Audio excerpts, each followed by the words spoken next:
ഇത് ഇവർക്ക് എൻ്റെ അടുത്തുണ്ടാകുന്ന ഒരു പ്രശ്നം, ശരിക്കും ഈ സജനയ്ക്ക് എൻ്റെ അടുത്തുണ്ടായ ഇഷ്യൂ എന്ന് പറയുന്നത്, റസുൽ പൂക്കുട്ടി സജന 2 പേര് തമ്മിലുള്ള ബന്ധം, അവരുടെ വളരെ പേഴ്സണലായിട്ടുള്ള ബന്ധം, അത് സമൂഹ മാധ്യമങ്ങളിൽ അവർ തന്നെ പബ്ലിഷ് ചെയ്തിട്ട്, സജന തന്നെ പബ്ലിഷ് ചെയ്തിട്ട് ആ വിഷയം സോഷ്യൽ മീഡിയ ചർച്ചയായ സമയത്ത് അതിൽ നിന്നൊന്ന് മറയ്ക്കാൻ വേണ്ടിയിട്ടാണ് എന്നെ കരുവാക്കിക്കൊണ്ട് ഈ വിഷയം അവരെനിക്കെതിരെ ഇട്ടത്. അതിനൊരു റീസൺ ഉണ്ടായത്, റസുൽ പൂക്കുട്ടിയുടെ ഭാര്യ ഈ വിഷയം അറിഞ്ഞു കഴിഞ്ഞാൽ ഉണ്ടാവുന്ന പ്രശ്നത്തെ പറ്റിയിട്ടും അവർക്കൊപ്പമേ നിൽക്കാൻ പറ്റുള്ളൂ എന്നുള്ള രീതിയിലുള്ള സ്റ്റാൻഡ് ഞാൻ എടുത്തതിൻ്റെ പേരിലാണ് എനിക്ക് ഇത്രയും വലിയൊരു അലിഗേഷൻ ഉണ്ടായത്. അവരുടെ പ്രൈവസികളിൽ ബന്ധപ്പെടുന്ന ഒരാളെ അല്ല ഈ റസുൽ പൂക്കുട്ടി എന്ന് പറയുന്ന ആൾ. ഈ സ്ത്രീയുമായി ബന്ധപ്പെട്ടിട്ടുള്ള പല പ്രശ്നങ്ങളുമായി ബന്ധപ്പെട്ടിട്ട് അവരുടെ സൂയിസൈഡൽ അറ്റംപ്റ്റിന് ശ്രമിക്കുക, അവർ പലതരത്തിലുള്ള മാനിപ്പുലേഷൻ കാണിക്കുക, ഇതുമായിട്ടൊക്കെ ബന്ധപ്പെട്ടിട്ട് അവർ പെട്ടെന്നൊരു സഹായം എന്നുള്ള നിലയിലാണ് നമ്മളെയൊക്കെ വിളിച്ചുകൊണ്ടുണ്ടായിരുന്നത്. അങ്ങനെ മാത്രമാണ് ഈ സ്ത്രീയായിട്ടുള്ള എനിക്കുള്ള ബന്ധം പോലും നടക്കുന്നത്.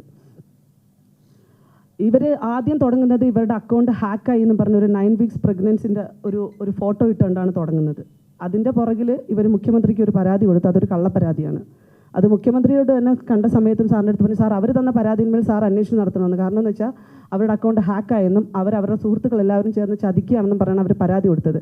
ജനങ്ങളുടെ കണ്ണിൽ പൊടിയിടാൻ വേണ്ടിയിട്ട് അത്ര വലിയൊരു ഫേക്കാണ് ആ സ്ത്രീ കാണിച്ചിട്ടുള്ളത്.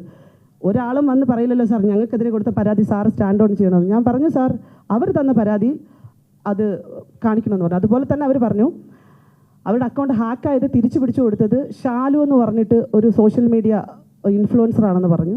അപ്പം അവരും അതെങ്ങനെയാണ് തിരിച്ചെടുത്ത് കൊടുത്തതെന്നുള്ളത് പറയാൻ ബാധ്യസ്ഥയാണ്. അങ്ങനെ ഹാക്കായിട്ടുണ്ടെന്നുണ്ടെങ്കിൽ അപ്പോൾ ചിലപ്പോൾ അവരുടെ കയ്യിൽ നിന്ന് സംഭവിച്ചാലോ, നമുക്കറിയില്ലല്ലോ. അതെന്തായാലും നോക്കണം. ഇനിയുള്ളതെന്ന് വെച്ചാൽ സൊസൈറ്റിയുടെ മുമ്പിൽ സജിന ഒരു വോയിസ് റെക്കോർഡ് കൊണ്ടുവന്നായിരുന്നു. ഒരു യൂട്യൂബറായിട്ടുള്ള ഷഫീന ബീവി എന്ന് പറയുന്ന ഒരു ലേഡി, ഏകദേശം കേരളത്തിൽ 48ഓളം സ്ത്രീകളുടെ പരാതികളും ടോട്ടൽ പരാതികൾ ഒരു 86ഓളം പരാതികൾ ഈ ഷഫീന ബീവി എന്ന് പറയുന്ന വ്ളോഗർക്കെതിരെ സൈബർ പോലീസ് സ്റ്റേഷനിൽ പരാതികളായിട്ടുണ്ട്. സൈബറിൽ മാത്രമല്ല ക്രൈമും ഇട്ടിട്ടുണ്ട് ഈ സ്ത്രീക്കെതിരെ. ഈ സ്ത്രീ കേരളത്തിലെ ഒട്ടുമിക്ക മനുഷ്യരെയും പബ്ലിക് ഫിഗറായിട്ടുള്ള ആരെ കിട്ടിയാലും വളരെ വൃത്തികെട്ട രീതിയിൽ അവരുടെ വീട്ടുകാരെ ചേർത്ത് തെറി വിളിച്ചുകൊണ്ട് മാത്രമാണ് ഇവർ സോഷ്യൽ മീഡിയയിൽ എല്ലാ പ്രസൻറ്റും നടത്തുന്നത്. കുടുംബത്തിനകത്തുള്ള അച്ഛൻ, മക്കൾ ഇവരെയൊക്കെ കണക്ട് ചെയ്തിട്ടായിരിക്കും ഇവരുടെ വൾഗാരിറ്റി ഇവർ മൂവ് ചെയ്തുകൊണ്ടിരിക്കുന്നത്. ഇത് പല ആവർത്തി സൈബർ പോലീസ് സ്റ്റേഷനിൽ കൊടുത്തിട്ടും സൈബർ പോലീസിന് ഒന്നും ചെയ്യാൻ തന്നെ സാധിച്ചിട്ടില്ല ഈ സ്ത്രീകൾക്കെതിരെ. സൈബർ ലോകൾ ശക്തമല്ലാത്തതിൻ്റെ കാരണം കൊണ്ട് മാത്രമാണ് ഇങ്ങനൊരു സംഭവം നടക്കുന്നത്.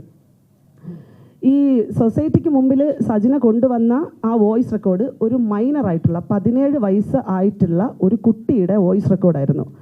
ആ കുട്ടിക്ക് അബ്യൂസ് നേരിട്ടു എന്ന് പറഞ്ഞ് അവരുടെ ഭർത്താവിനെതിരെയുള്ള അലിഗേഷനുമായി ബന്ധപ്പെട്ടിട്ടാണ് അവർ ആ വോയിസ് പബ്ലിഷ് ചെയ്തത്.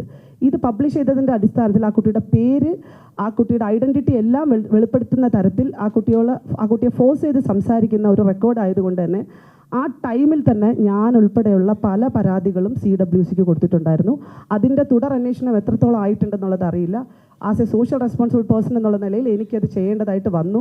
പ്രത്യേകിച്ച് എൻ്റെ വിഷയങ്ങളും കൂടെ നടക്കുന്ന സാഹചര്യത്തിൽ ഇത് പലതരത്തിലും നമുക്കെതിരെയും അലിഗേഷനായിട്ട് വരാനുള്ള സാധ്യത ഉള്ളത് കൊണ്ടിട്ടാണ് ഈ ഒരു വിഷയത്തെ പറ്റിയിട്ട് ഞാൻ ഇതാക്കിയത്. ഇന്ന് ഞാനിവിടെ എൻ്റെ നിരപരാധിത്വം തെളിയിക്കുന്നതിനോടൊപ്പം തന്നെ ഞാൻ ഇവിടെ വന്ന് പൈസ കൊടുത്ത് ഞാനിവിടെ വന്ന് ഇരിക്കുന്നത് എന്തിനെന്ന് വെച്ച് കഴിഞ്ഞാൽ നാളെ ഒരു തരത്തിലും കള്ളപ്പരാതികളും കള്ള അലിഗേഷനുമായിട്ട് അല്ലെങ്കിൽ കള്ളത്തരത്തിലൂടെ മൂവ് ചെയ്യുന്ന ഒരു കാര്യത്തിനെ പറ്റിയിട്ടും പെട്ടെന്ന് ആലോചിച്ച് പേടിക്കാതെ സധൈര്യം മുന്നോട്ട് വന്ന് നമ്മൾ തെറ്റ് ചെയ്തിട്ടില്ല എന്ന് ഉറപ്പുണ്ടെന്നുണ്ടെങ്കിൽ നമ്മളുടെ നിരപരാധിത്വം നമ്മൾ തെളിയിച്ച് തന്നെ ഇവിടെ നിന്ന് പോകണം.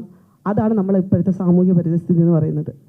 ഈ ഒരു വിഷയം ഇവിടെ അവതരിപ്പിക്കാൻ വേണ്ടിയിട്ടാണ് എൻ്റെ പത്രസമ്മേളനം ഉണ്ടായിരുന്നത്.